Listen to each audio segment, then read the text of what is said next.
So before we begin, we always like to begin with a little bit of a review from what we have discussed in the last few weeks. So we'll just suffice at this, that what are the 5 conditions of Salah? We have already discussed 4 of them. Today we'll discuss the 5th one. What are the 5 shurut of Salah? 4 of them that we have already discussed. Number 1 is, what is that? The time, that it has to be the time of Salah. Number 2 is to avoid impurity in body, place, and clothing. Number 3 is to face the Qibla. What are the exceptions of facing the Qibla? What is that? Voluntary prayers. Okay, number 4. What is that? Travel. Okay, intention is number 5, which is obviously on the screen. Number 5 is the place. We already covered that. To avoid impurity in body, place, and clothes. Number 4 is to cover the aura properly. To cover the aura properly. I see why so many people don't know about this one. So we all need to make sure that we cover ourselves properly. So, okay, the one last question. How can we find the Qibla if we don't have an app for it?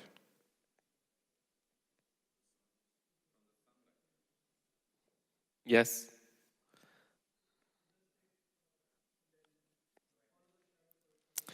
So there are a number of different ways. One of them that we discussed is that if you just put a stick and mark the shadow of that stick, in a few minutes the sun will move from east to west, the shadow will move from west to east.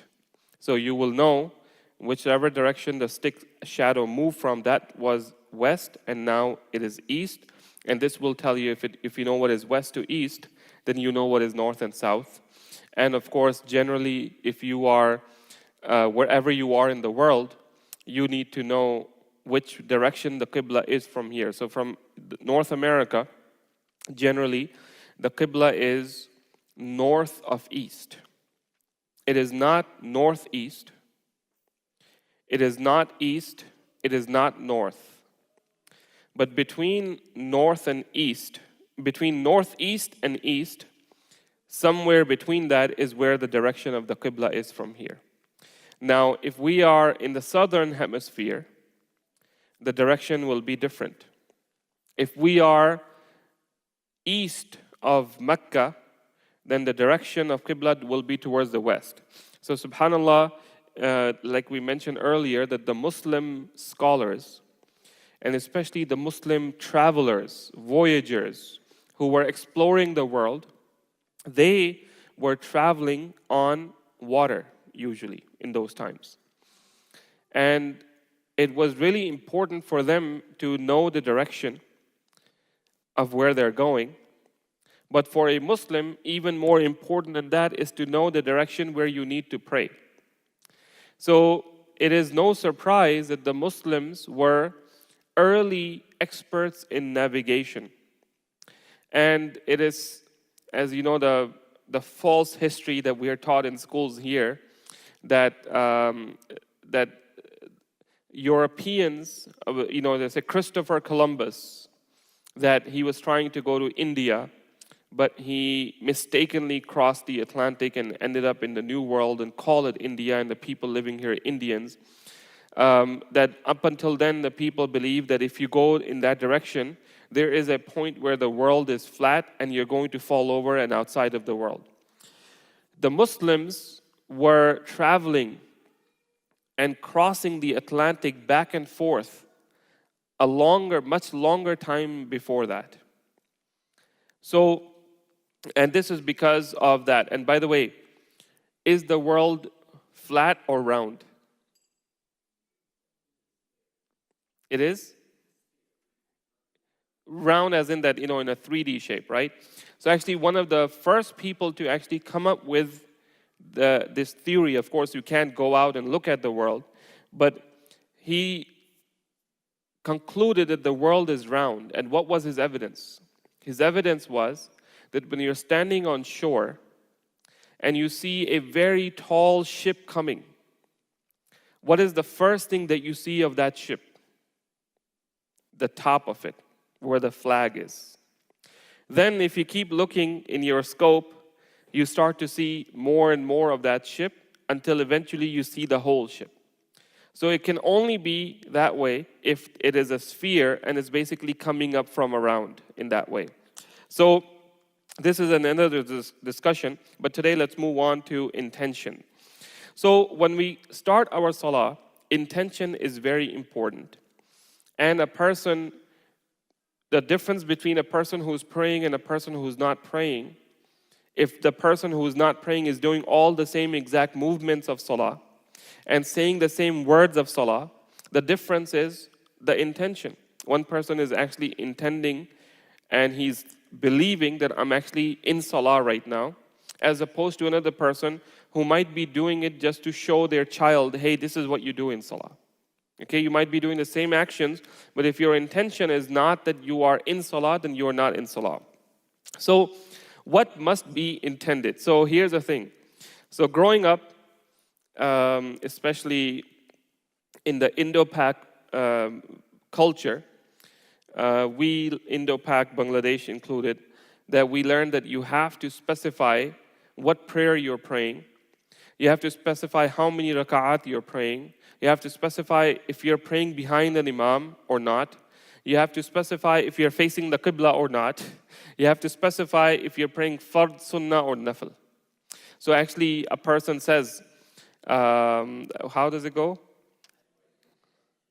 Do rakat fajr, do rakat fard salah, salatul fajr, piche is imam ke, qibla rukh, mu qibla, something like that, and Allahu Akbar.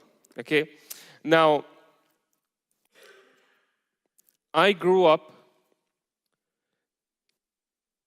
and I learned while I was still in my probably 13, 14 years old that this is not the sunnah. Okay? That this is not something that the Prophet ﷺ did. And I said, from what I learned, I said, this is a bid'ah. You're not supposed to do that. Fast forward 20 years now.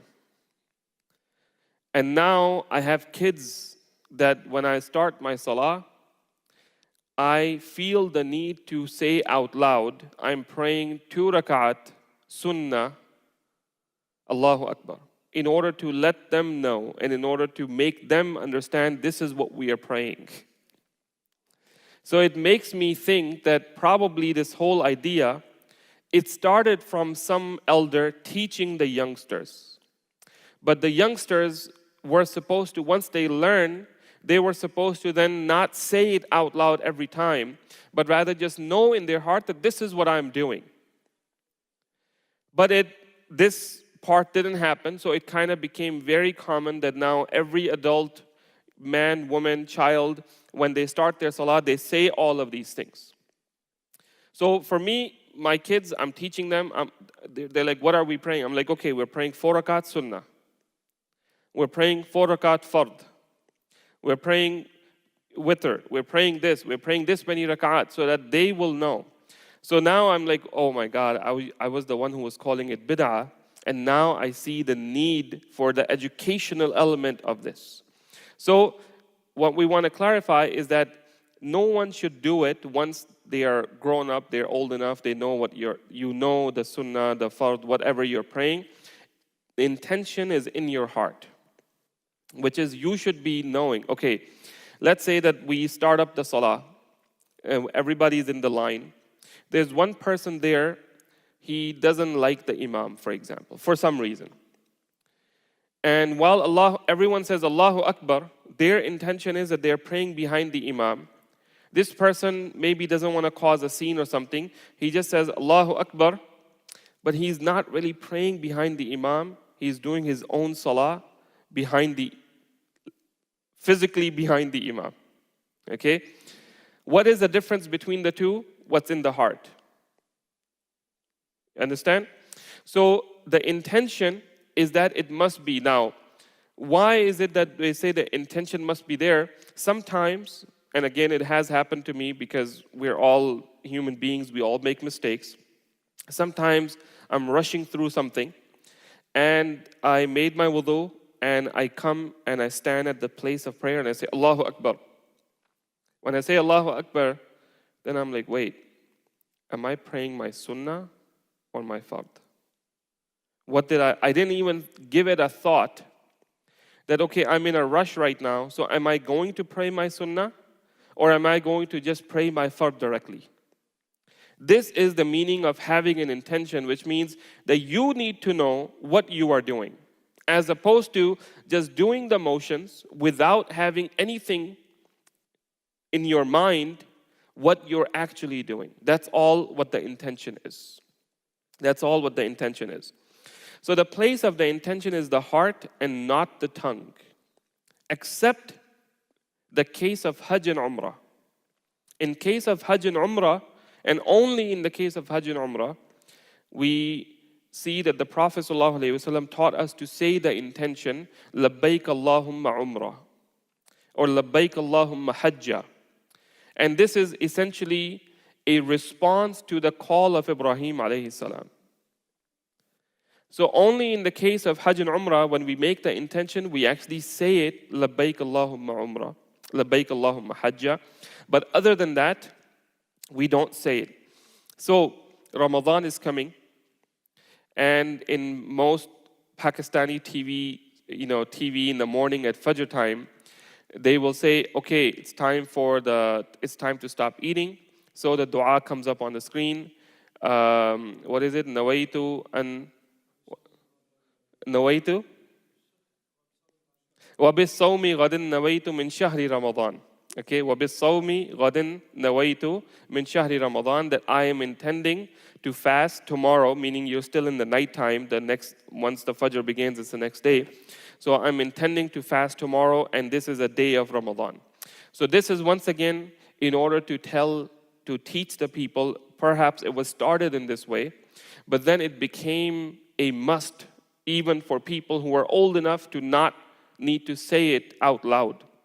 So other than Hajj and Umrah, the intention is in the heart. It does not need to be said out loud. It should not be said out loud except if there's a reason, such as an educational reason, in order to make sure that everybody understands.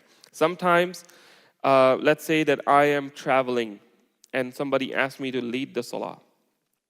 I might say, I'm going to be praying 2 rak'at because I'm traveling, so that people behind me know and not be surprised when I pray 2 rak'at and they still have to pray 4 rak'at. But if there's no reason in normal salah, a person should not be saying, I'm praying 2 rak'at behind this imam, sunnah, and facing the qibla and all of those things. This is not from the sunnah of the Prophet ﷺ. The Prophet never verbalized the intention of salah, and the Prophet ﷺ said, إِنَّمَا الْأَعْمَالُ بِالنِّيَّاتِ, that the actions are based on intentions. Meaning, if someone did all of the actions of salah, but if they had no intention of salah, then they have no salah. Can you think of someone who would pray but doesn't have the intention of praying? Any scenario? Exactly, a munafiq. Let's say, may Allah protect us all, let's say there's a spy among us. And he's there to basically scout out, see what's going on. This person does all the same movements, maybe says all the same words, but in his heart, he never intended to be making salah. Does he get the reward of salah? He does not get the reward of salah. Same thing for any other ibadah, that if the intention in the heart is not clear, then there is no reward for that action. There is no reward for that action. In some cases, we talked about wudu, right? So that you have to have the intention that I'm making wudu. Otherwise, somebody could be on a hot day and they're washing their face, they're washing their arms, they're kind of putting a wet hand through their hair, they're washing their feet just to cool down or to clean the dirt off of them. If they had the intention of wudu, their wudu would be done. if they didn't have the intention of wudu, their wudu would not be done, although they did it exactly as the next person did. His wudu is done, his wudu is not done. And remember, we talked about ghusl. Many people take a shower every day. If you make an intention that taking the shower, I'm making a ghusl as well.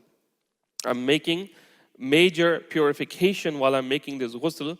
So every shower that you take, you will intend to have your ghusl as well.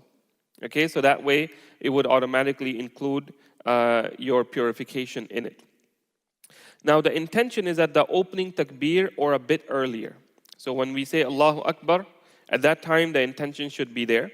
Or maybe just a few seconds you're standing there and you have it in your mind that, okay, I'm about to start my salah. And it must remain until the end.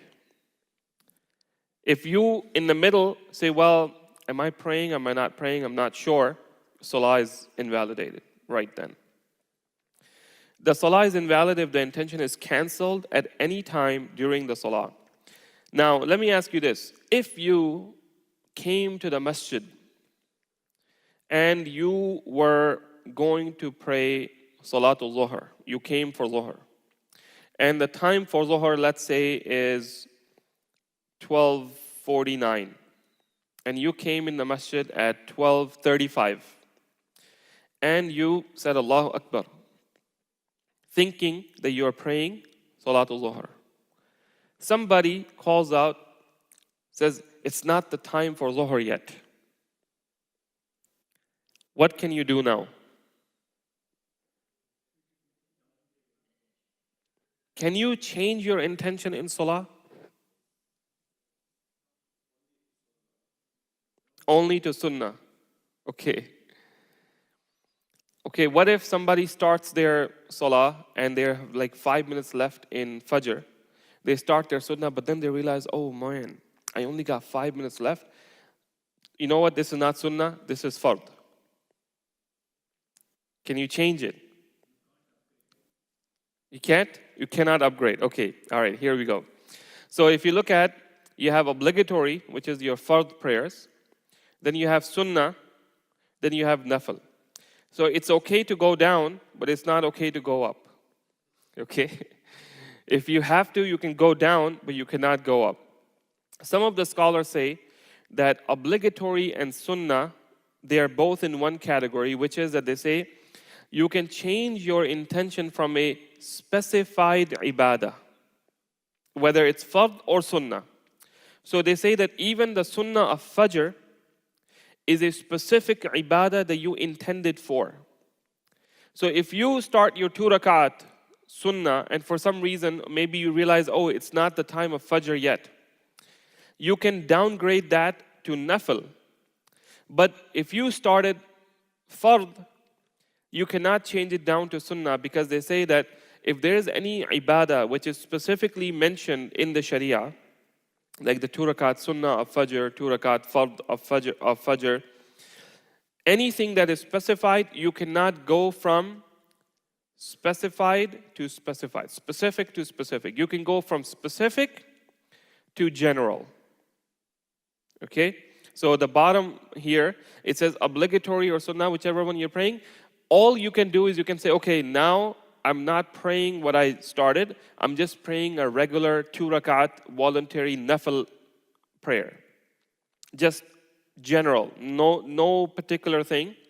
And then you have to do whatever you needed to do. You need to do that later. So which one of these do you think is a safer opinion?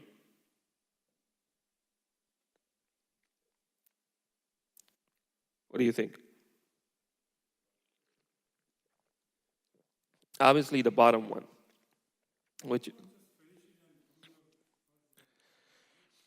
So you should finish it, but with what intention do you finish it?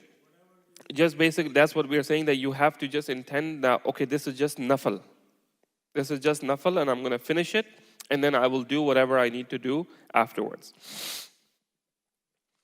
Okay, this leads us to completion of the 5 conditions of salah, and now a very important matter, which is the etiquette of heading to the masjid and coming to the masjid. This is something that all of us can benefit from and improve ourselves on. Yes. Okay, let's ask questions about intention.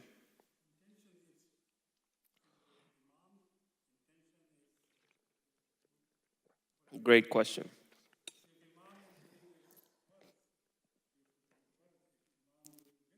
Yeah. Okay. A very, very good and timely question. His question is, does your intention have to be the same as the Imam, or can it be different? So, generally speaking, the Hanafi scholars are very strict in this regard, and they say that your intention has to match the intention of the Imam. Okay? Now, I have not studied Hanafi fiqh in detail, so I'm sure they have some evidences. The other opinion is that no, every person, and they actually cite the hadith of intention, which is innamal a'malu bin niyat, that actions are but by intentions. They cite this as to say that, look, every person will get the reward of their own intention. So they give some evidences of this. One of them, for example, the Prophet ﷺ, one day when he finished the salah, someone came after and he started praying. So the Prophet ﷺ said, is there anyone that will do sadaqah to your brother? Meaning, go and join him to pray with him. Now, what is he praying? He's praying the fard prayer, which he just missed in Jama'ah.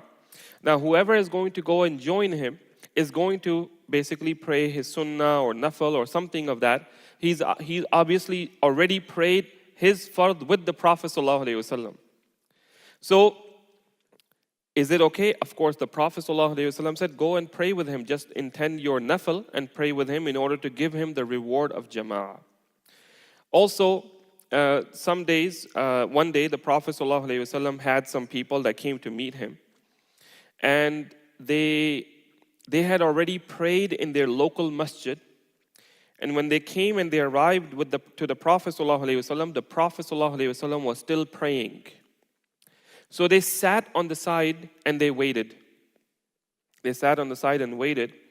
And the Prophet ﷺ said that don't do that. Rather, join us and pray. Don't just sit back, but join us and pray with any intention, meaning just pray another nafil prayer, no problem. But don't sit back while all the people are praying and you were just sitting back and relaxing. Unless if there is like a good reason, maybe you're sick, you don't have wudu, or some reason. Other than that, don't just sit back. So, multiple evidences to show that every person. Now, another example we can give you is that let's say the Imam came and led the salah, 200 people prayed behind him, and the Imam did not have wudu. Maybe he forgot. It happened. It happened to me once. It's a frequent thing that happens to people, that you realize, oh my God, I forgot that I used the bathroom and I did not make wudu again. Actually, something more than this happened to the Prophet ﷺ. He came to lead the salah, and then he realized that he was in the state of janaba.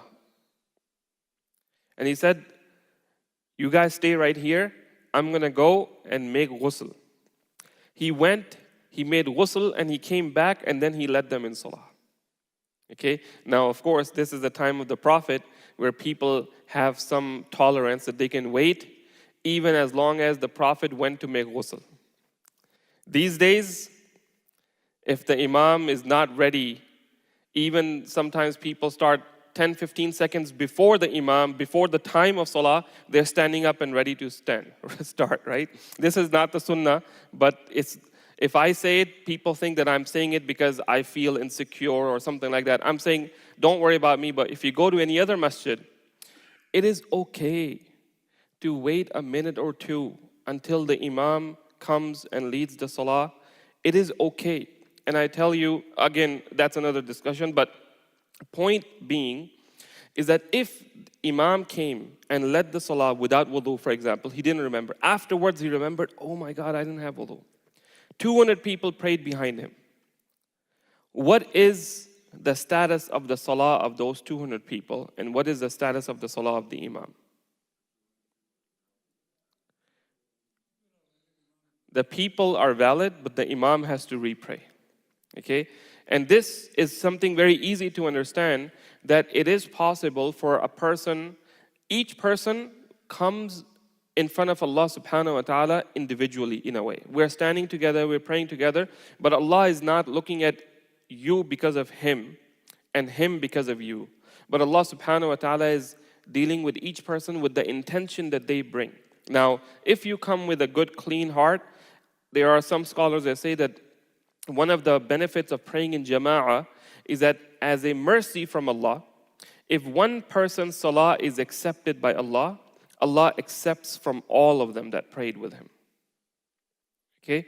Just from the mercy of Allah subhanahu wa ta'ala. But this is in giving rewards. But when it comes to punishment, if one person didn't pray with his wudu, is it going to cause all of the salahs to be invalid? No, it will not be, including the Imam. So we have, Taraweeh coming up. So this issue comes up. So one of the things that we have discussed and we have decided is that we are going to just pray 20 rakat, non-stop, and whoever finishes at 8, they can join 9 and 10, and then get up and pray one more on their own, and they would have prayed their witr in jama'ah with the imam as well, and then they can leave. And the other people can continue. Last year we tried a different thing. It was a little difficult for people to adopt, so this year we're like, okay, we're going to just go with that.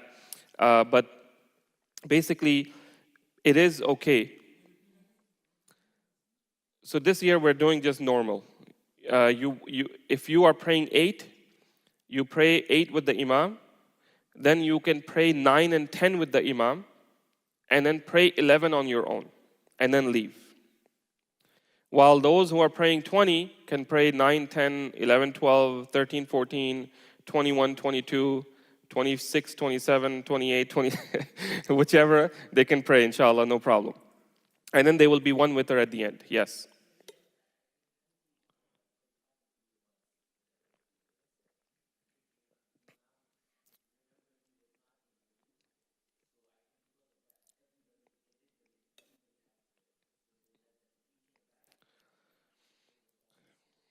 Yeah, so what it should have been done is that the imam steps out and another person steps up and leads the salah while the imam goes, makes wudu and comes back and joins them in the group and prays.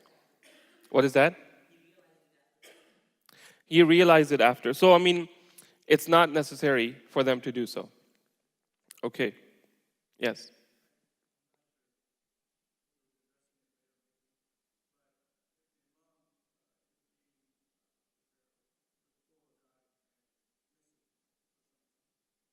Yes. If the imam is leading 4 rakat, okay, and he sits down early in the 3rd rakah, okay.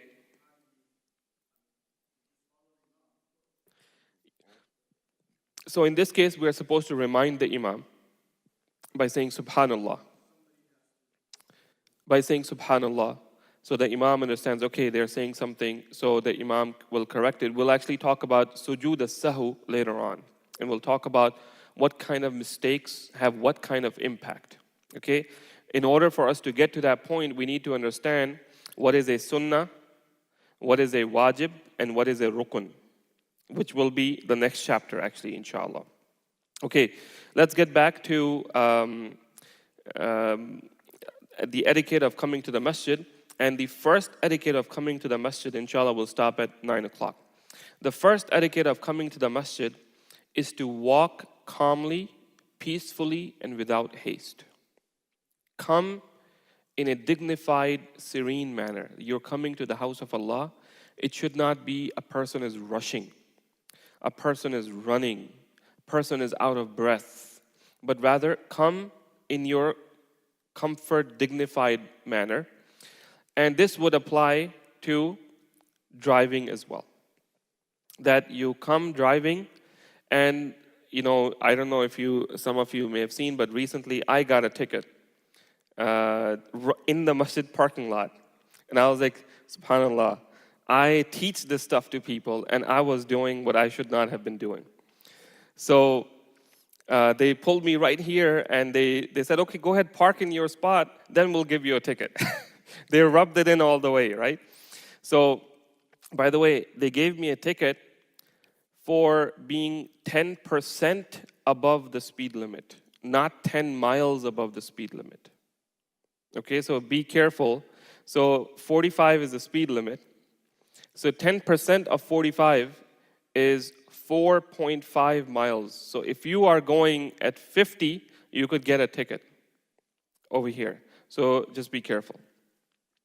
So first thing is walk calmly and avert the gaze from what is haram and lower the voice, avoiding looking around. So meaning as you are thinking about if you are in a little town, a village, if you're going for salah, if you're going for salah, you want to be protecting your gaze from looking at anything that's haram, because why did the scholars write this? If you look at something, then you go for salah, it's going to flash back in your mind.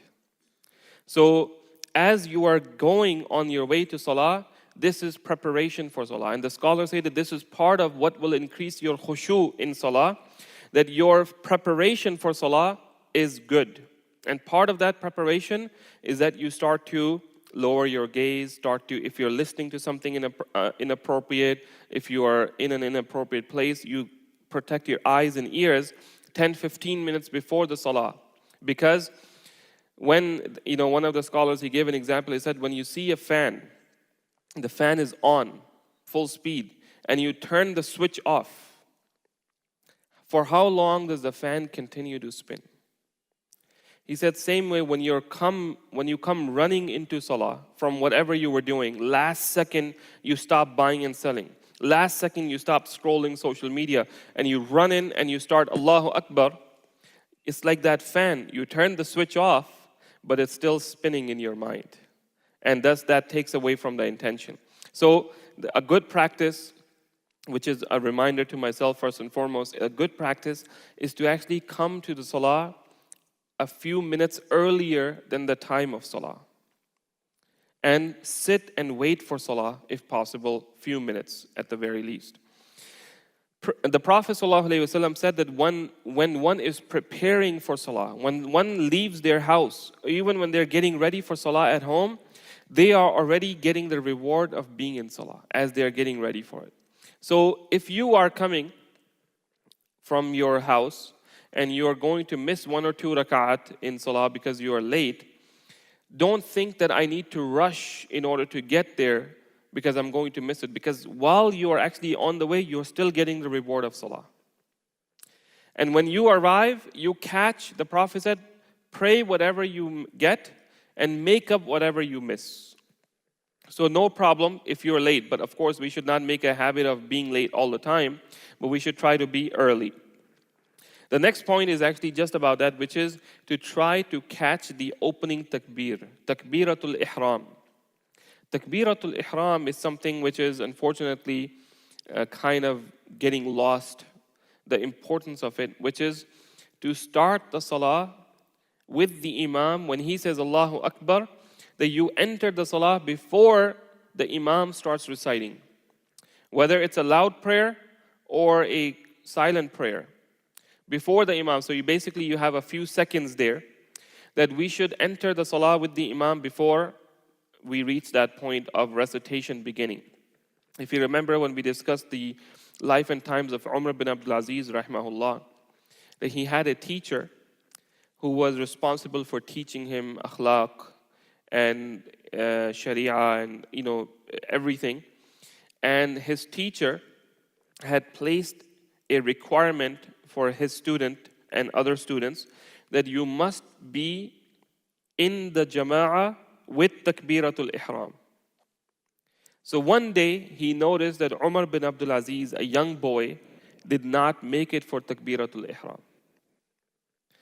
And he asked him that, why did you miss takbiratul ihram? So he said, so he was a prince, he was an Umayyad prince, and he was not the most righteous person up until he became Amirul Mu'mineen. That dawned on him so much that he changed suddenly. Up until then, he was a good person, but he was living a princely life. So he said that my servants were preparing my hair, and it took some long time. He had long hair. So his teacher wrote a letter to Abdul Aziz, the father of Umar. And he said that I require your son to attend Eid Salah in Takbiratul Ihram. And today he told me that he missed it because of his hair. So his father, when he got the letter, his father was, I believe, in Hims, in Syria. He sent a man from Syria to go straight to Medina. He said, do not talk to anyone. Who is Abdul Aziz, by the way? He's the brother of the Amirul Mu'mineen at the time. Okay, so he's also a prince, he's a governor. So he says, he's the brother of Abdul Malik ibn Marwan. So he says, do not talk to anyone until you go and arrive in Medina. Go straight, find Umar, shave his head off. So he came and he said, I am at the order of Abdul Aziz. Abdul Aziz is the brother of the king of Abdul Malik ibn Marwan. Nobody can say no to him. So he came and he shaved off his head. So the point being is that we should try to catch Takbiratul Ihram, and we should teach our kids as well to catch Takbiratul Ihram. Now the problem that happens is, it should be that we should come to the masjid earlier, pray our sunnah, wait, then start the salah with the imam. So we stop coming early. We come right on time. When we come right on time, between my house and the masjid, there is one light. And that one light, if it gets stuck, like if it takes like an extra 30, 40 seconds, that's when I'm late for salah. So it's that short of a margin. It's really, I'm mentioning my own shortcoming, that I should be leaving earlier and not have to worry about 30 extra seconds that light takes in order to turn green for me. Now what happens is, I was hoping to catch Takbiratul Ihram, but that made me miss even Takbiratul Ihram. Maybe I even missed the first rak'ah, and when I arrived, maybe the imam was already in sujood. So you see how if you aim for 100, maybe you will get 95 or 90. If you aim for a 90, maybe you will get like a 82, 83, 85. If you aim for a 70, you're gonna maybe get 65, maybe you'll get 60, because you were aiming so low. So what we need to do is we need to adjust where we are aiming and aim higher, so that even if we don't make our aim, we are not losing out by so much. There are a number of weak ahadith, by the way, on this matter. They are weak ahadith, but there is no problem in mentioning them, because every second of being in salah, being in fard salah, is very, very rewardable. And by the way, when we come for Fajr, some people, they go in the back, they say, okay, I know Imam is going to recite long, so let me go and quickly pray my 2 rakat sunnah and then join the Imam. Your reward for even being behind the Imam in fard salah is greater than the sunnah that you just prayed. So what you're supposed to do is join the Imam, pray the fard salah, and afterwards make up your sunnah later. Make up your sunnah later. Now, one of the weak ahadith, the Prophet ﷺ is reported to have said, whoever prays to Allah for 40 days in Jama'ah, catching Takbiratul Ihram, he will be recorded as being free from 2 things, from the fire and from nifaq. So, if you pray for 40 days, and that's why some people, when they go to Medina, there are some ahadith that mention that whoever prays, so actually that's a misunderstanding, that it is only in Masjid al-Nabawi. It is for any masjid. It is this hadith, that whoever prays for 40 prayers, they do 40 prayers over there, Chalis namazi, right? Here it's mentioned for 40 days in Jama'ah, catching up with the first takbir, he will be recorded. In those other narrations, there's 40 prayers in Jama'ah with Takbiratul Ihram will have a shafa'ah from me. Now, these are weak ahadith, but we know that this is something that we should be doing, which is to catch the salah with Takbiratul Ihram.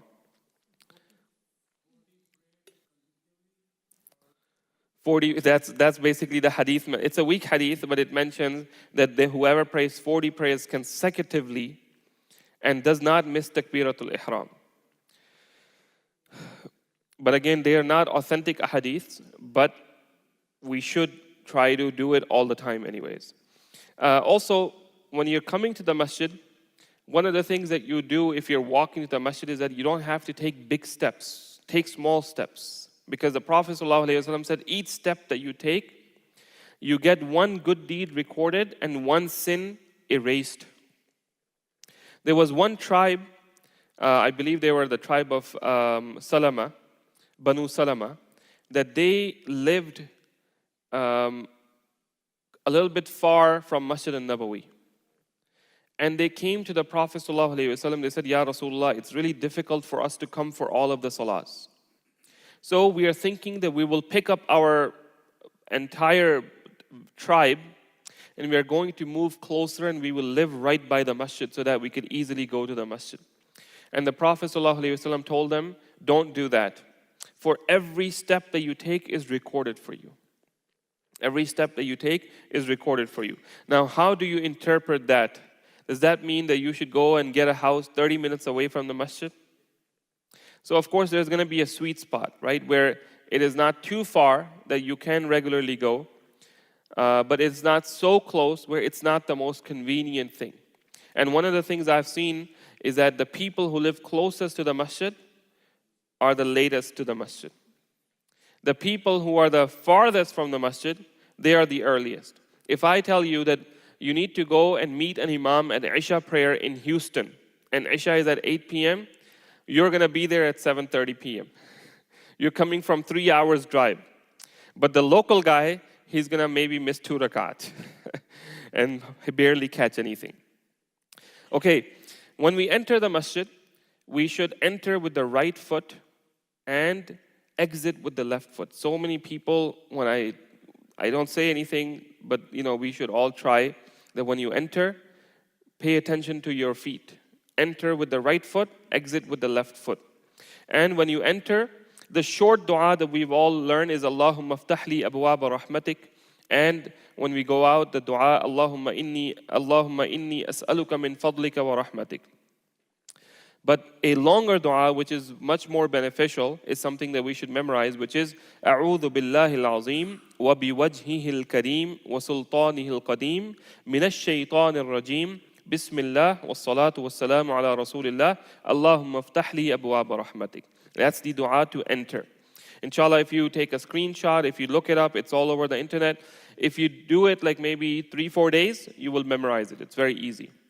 When you leave, Bismillah wa salatu wa salamu ala Rasulillah Allahumma inni as'aluka min fadlik Allahumma asimni min ash-shaytan al-rajim. So again, very good, powerful, beneficial dua. When we enter the masjid, I think that we can stop here, inshallah, and we'll continue next week if Allah wills.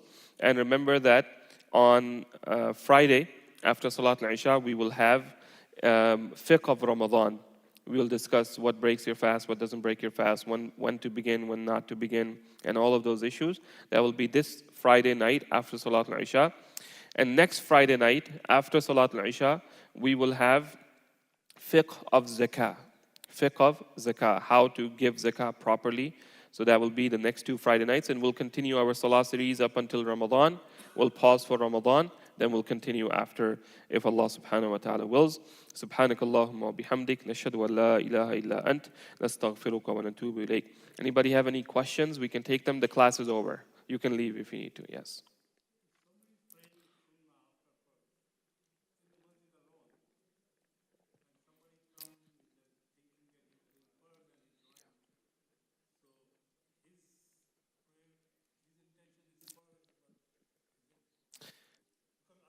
Hanafi scholars के दरमियान नहीं होता. Yes.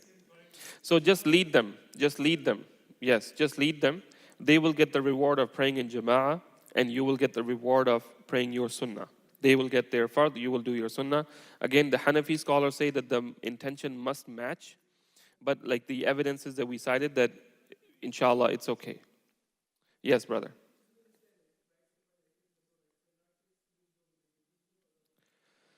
So each door that you enter, each level of the masjid that you enter, the outer gate, the inner gate, the middle gate, each time when you're entering anything good, you enter with the right foot. And when you leave, you exit with the left foot. Now, where do you read the dua? As long as you read it somewhere, it's okay. But don't be the one who doesn't read anywhere. Next question, anyone?